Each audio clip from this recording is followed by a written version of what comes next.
Grimm's Fairy Tales, Clever Gretel. There was once a cook named Gretel, who wore shoes with red heels, and when she walked out with them on, she turned herself this way and that, was quite happy and thought, "You certainly are a pretty girl."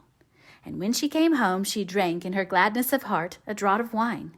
And as wine excites a desire to eat, she tasted the best of whatever she was cooking until she was satisfied and said, "The cook must know what the food is like." It came to pass that the master one day said to her, "Gretel, there is a guest coming this evening. Prepare me 2 fowls very daintily." "I will see to it, master," answered Gretel. She killed 2 fowls, scalded them, plucked them, and put them on the spit, and towards evening set them before the fire, that they might roast. The fowls began to turn brown and were nearly ready, but the guest had not yet arrived. Then Gretel called out to her master, "If the guest does not come, I must take the fowls away from the fire, but it will be a sin and a shame if they are not eaten the moment they are at their juiciest." The master said, "I will run myself and fetch the guest." When the master had turned his back, Gretel laid the spit with the fowls on one side and thought, "Standing so long by the fire there makes one sweat and thirsty. Who knows when they will come? Meanwhile, I will run into the cellar and take a drink." She ran down, set a jug, said, "God bless it for you, Gretel," and took a good drink, and thought that wine should flow on and should not be interrupted, and took yet another hearty drink. Then she went and put the fowls down again to the fire, basted them, and drove the spit merrily round. But as the roast meat smelt so good, Gretel thought, "Something might be wrong. It ought to be tasted." She touched it with her finger and said, "Ah, how good fowls are! It certainly is a sin and a shame that they are not eaten at the right time."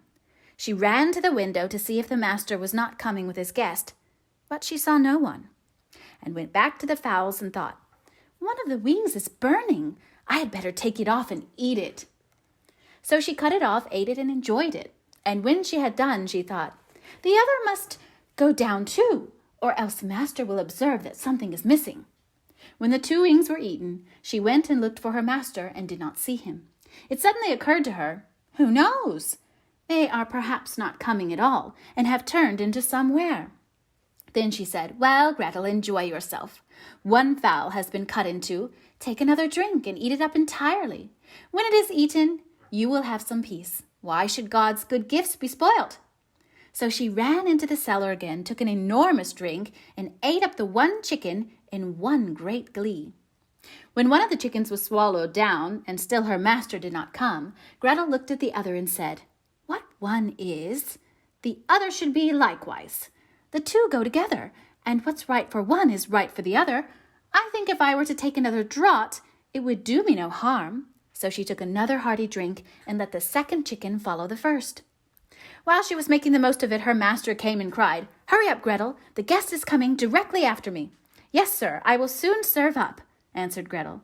Meantime the master looked to see that the table was properly laid, and took the great knife wherewith he was going to carve the chickens, and sharpened it on the steps. Presently the guest came and knocked politely and courteously at the house door. Gretel ran and looked to see who was there, and when she saw the guest, she put her finger to her lips and said, "Hush, hush, go away as quickly as you can. If my master catches you, it will be worse for you. He certainly did not ask you to supper, but his intention is to cut off your 2 ears. Just listen how he is sharpening the knife for it." The guest heard the sharpening and hurried down the steps again as fast as he could.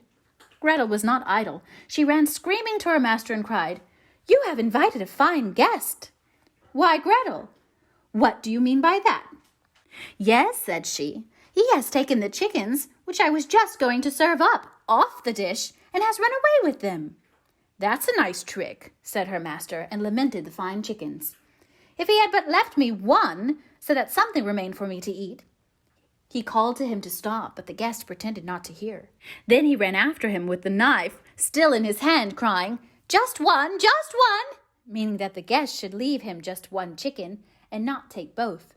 The guest, however, thought no otherwise than he was going to give up 1 of his ears, and ran as if fire were burning under him, in order to take them both with him.